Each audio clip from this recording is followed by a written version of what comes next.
now I think it's time I walk across these lines. You don't look like me, don't act like me, don't even think a thought like me. But you matter to me, definitely. It don't matter, cause you matter. Kindness fits everybody. Everybody wants kindness.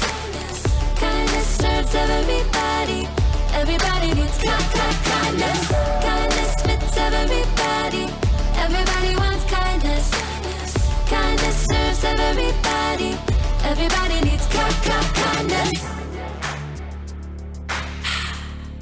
Why do we always run and hide?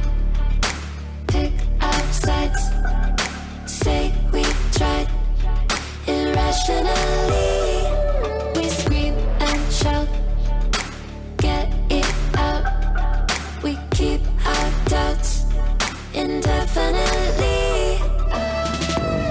But now I think it's time we walk across these lines. You don't look like me, don't act like me, don't even think a thought like me. But you matter to me, definitely.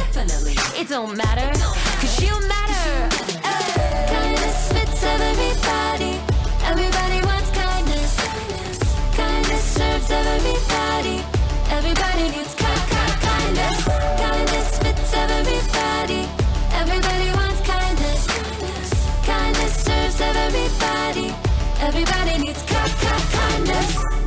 The world we want won't happen in our blindness. No, I'll do my part and meet you here with kindness. 2, 3, 4. You don't look like me, don't act like me, don't even think a thought like me. But you matter to me, definitely. It don't matter, cause you matter. Kindness fits everybody. Everybody wants kindness. Kindness serves everybody. Everybody needs kindness. Kindness fits everybody. Everybody wants kindness. Kindness serves everybody. Everybody needs kindness.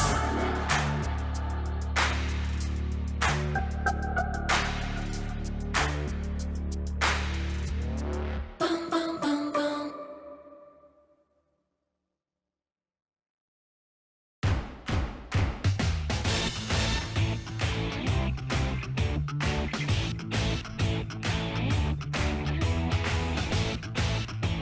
Hey, I'm Haley, and I am just performing one of my many duties as a superfan, and that is sending out fan mail.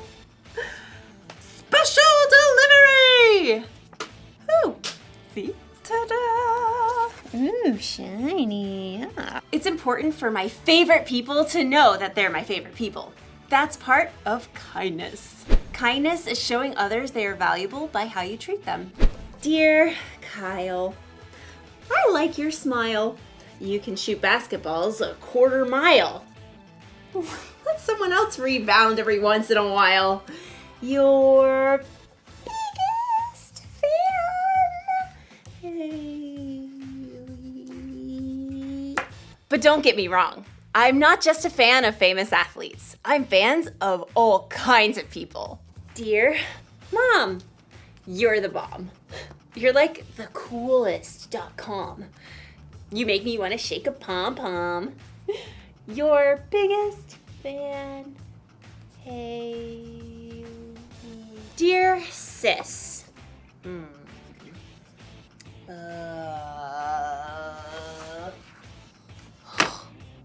Okay. Well, I'll tell you this. The annoying way you chew is something I don't miss. And your taste in music makes me want to hiss. Your sis. Hey. Did you ever notice that it's harder to be kind to the people that you're closest to? Well, as you'll see in today's story, sometimes the people we're closest to are the people who need our kindness the most. I should probably rewrite this card to my sister. Yeah. See you in a bit. The Bible. It's 66 books of history, stories, letters, and poetry that fit together to form God's one big story. The epic adventure of how He created us and loves us so much that He made a way to rescue us. As we travel through the Bible, from Genesis to Revelation, we discover people who met God and found their lives changed forever. Now, for an amazing story. Inspired by the Book of Ruth.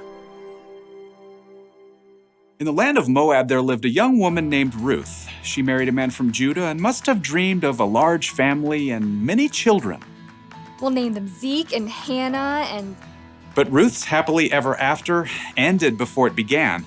Her husband died and his brother too, and that left Ruth alone with her sister-in-law Orpah and her mother-in-law Naomi, whose husband died too. I have nothing left. Naomi had come to live in Moab during a famine in Judah, but she had gotten word that there was plentiful food in her homeland again, so she planned to take a road trip. Ruth, Orpah, go back to your family homes. May the Lord show you kindness as you have shown me. So Orpah kissed her mother-in-law and left, but Ruth wouldn't budge. I'm going with you. Look, your sister-in-law is going back to her people. Don't urge me to leave you or to turn back from you. Where you go, I will go. Where you stay, I will stay. Your people will be my people, and your God, my God. Well, okay then. Finally, after a long and dusty journey, the two women arrived in Naomi's hometown of Bethlehem. Everywhere along the road, barley rippled in the breeze, golden and ready to harvest. Is that Naomi? She don't look so good. Don't call me Naomi. The Lord has made my life bitter. I went away full, and the Lord has brought me back empty. Don't listen to them. You just need dinner and a nap. Finding food was their top priority. Some of those barley fields belong to my husband's relative, Boaz. The grain is being harvested right now. Let me go to the fields and pick up the leftovers. Go, my daughter. The law instructed the landowners to leave behind some of the harvest for people who needed food, so Ruth followed behind the harvesters, gathering every bit of barley that fell to the ground. Barley. Let's see. You can barbecue it, boil it, broil it, sauté it. Ruth worked hard in the heat of the day. In the afternoon, Boaz came out to survey the harvest. The Lord be with you. The Lord bless you! Boaz spotted Ruth hard at work and asked his overseer, Who is that young woman? She came back from Moab with Naomi. She asked if she could pick up the extra grain and has barely rested all day. Boaz was moved by Ruth's care for Naomi. He waded through the barley to speak with her. Stay here and follow along where the men are harvesting. I'll make sure no one bothers you. And when you're thirsty, you get a drink from the water jars. Why are you so kind to me, a foreigner? I've been told what you've done for your mother-in-law, how you left your homeland to come here. May the Lord reward you. Boaz offered Ruth bread and roasted grain to eat, and at the end of the day, she was able to bring a large amount of grain home to Naomi. So much food! Ruth continued to work in Boaz's fields until the end of the grain harvest, but even then, life would have been very difficult for two women living alone together. So Naomi laid out a plan for Ruth. I will do whatever you say. At the end of the harvest, the workers threshed the grain to separate the edible kernel from the straw. Then they held a big celebration. When the meal was over and the lights burned low, Boaz laid down near the pile of grain to sleep. Ruth arrived and approached Boaz just as Naomi had told her to do. She folded the blanket away from his feet and lay down nearby. Who's there? It's me, Ruth. Please give me your protection since you're responsible for our family. Boaz was surprised, but what Ruth had said was true. The Lord bless you. Don't be afraid. I'll do what you ask. Everyone knows you are wise and kind. Even though Boaz agreed to help Ruth, there was a family member who was closer than Boaz. So in the morning, Boaz set out to meet that man and the town elders to settle the matter. I will buy Naomi's land and also marry Ruth, if you will let me. Well, I sure can't purchase Naomi's land and take care of my own land too. So we're good? Go right ahead. Today, you are all my witnesses that I will buy Naomi's land and marry her daughter-in-law, Ruth. As soon as it could be arranged, Boaz and Ruth were married. Naomi came to live with them, and a short time later, Ruth and Boaz had a new baby boy. His name is Obed.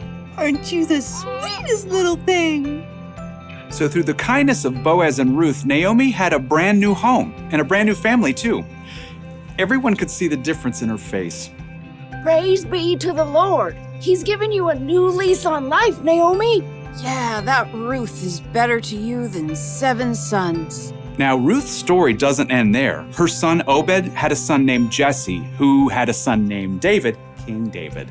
And hundreds of years later, a new baby boy was born in Bethlehem who was a descendant of King David, and his name was Jesus.